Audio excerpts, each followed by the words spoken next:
Welcome. My name is Magdalena Sobon, and I would like to talk today about the effect of relative humidity variations on massive wooden objects in stave churches based on numerical modeling. Firstly, I would like to emphasize that climate control in historic interiors, or I should say lack of climate control, is very different from the conditions in museums characterized by the slow relative humidity and temperature variations. On the left, we can see a graph that shows climate recorded in the church in Rocca Pietore, Italy. The church stays unheated for most of the time, and heating is being turned on only occasionally during masses or wedding ceremonies. It is reflected on the red line depicting temperature in the interior that is characterized by sharp peaks corresponding with significant drops in relative humidity.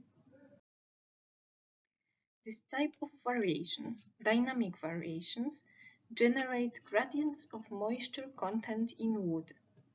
Unequal moisture distribution leads to stress field formation that can cause cracking. The most vulnerable to this phenomenon are massive objects, which examples we can see on this photograph of Hedal Church interior in Norway. These are thick polychrome wooden boards decorating walls, pillars, and wooden sculptures. When drying out, wood logs tend to crack in the radial direction, with crack face oriented normal to the tangential direction.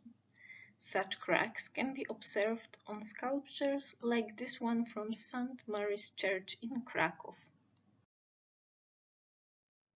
The scope of our study was therefore to analyze effect of dynamic relative humidity variations on massive wooden objects and inform guidelines for short-term heating of historic interiors that will provide safe conditions for this type of objects. We based predictive analysis on finite element modeling.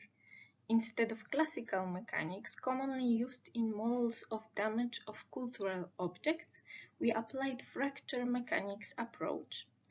The evaluated parameter was energy release rate G compared with its critical value that determines crack propagation. As the model, we used cylinder made of pine wood representing massive object. However, due to high stiffness of wood in the longitudinal direction and applied symmetry conditions, the model could be reduced to half of the disk. We introduced cracks of discrete depth into the model and calculated G associated with their extension according to equivalent domain J-integral theory. Here on the close-up, you can see the area surrounding crack tip where G was calculated. In order to compare G with G1C, we adopted results from the literature for pine wood at the different RH levels. Then we assumed value of 250 newtons per meter as the worst case scenario and therefore our reference. At first, we modeled an idealized variation, step change from 50 to 20% of RH. On the plot, you can see how G changed in the first 6 months after the drop. The first crack depth to reach the critical value was 4.6 mm deep, and it happened after circa 60 hours, whereas, for example, for crack 6 cm deep, 6 months were not enough to rise to 250 newtons per meter. Then we plotted the same results in the form of two-parametric risk map, where on x-axis we have time of change, on y-axis crack depth, and on z-axis G value.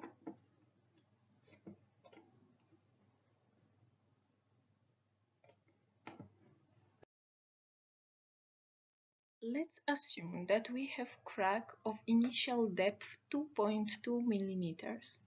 As the time goes by, after 100 hours, it reaches critical value. As a result, catastrophic crack growth occurs and crack immediately extends to 12 millimeters. With the time, the crack continues to grow until reaching the maximum depth of 60 millimeters after almost a year. If we will choose different initial crack depth, let's say 10 millimeters, we reach critical value after 80 hours. This time, only continuous crack propagation occurs until reaching the same maximum depth of 60 millimeters. We performed analogous simulations for RH drops with different amplitudes and found maximal G values for each crack depth, which plotted as here on the graph. Let us see that the minimal delta average that can generate crack propagation is equal to 19%. Another idealized RH variation is sinusoidal RH change, characteristic for real climatic events. After performing simulation for this type of conditions, we observed that when the amplitude of sine is equal to 30% from 50% level and period is equal to 7 days, 3 cycles are not enough to reach critical level. However, G value increases with each full period of the sine. In order to eliminate that effect, simulations were performed for each sine period until moisture distribution profile became fully periodic. On the graph, we can observe how RH was changing in the inside of the sculpture, and if we'll look at the difference between 80 and 120 cycles, we can see that this difference is smaller than 1% of RH. Therefore, we assume that the profile is stabilized. We used these stabilized moisture profiles to simulate typical RH variations associated with climate. We chose variation associated with heating with sine period equal to 24 hours, variation associated with weather with sine period equal to 1 month, and variation associated with typical climate events with sine period equal to 1 year. Initially, average of our sine raised and then dropped, and increase of G is obviously connected with the drying phase. It can be observed that the longer the sine period, deeper cracks contribute more to the risk of cracking and G values obtained are higher. Such maps are the easy-to-use way to estimate the risk for wooden sculptures due to typical climatic events. Of course, full modeling of the recorded climate can be performed, but one has to bear in mind that the 1 year of recorded data from Hedal Church that I am showing here on the plots, with sampling reduced from every 5 minutes to every hour, took 3 days of computation just for 1 crack depth.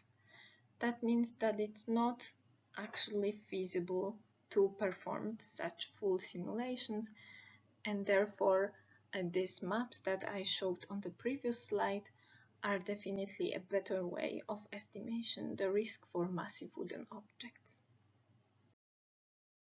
In the end, I want to thank Project Symbol, Project NAVA of the Polish National Agency for Academic Exchange, as well as Jerzy Haber Institute of Catalysis and Surface Chemistry of Polish Academy of Sciences. Thank you for your attention.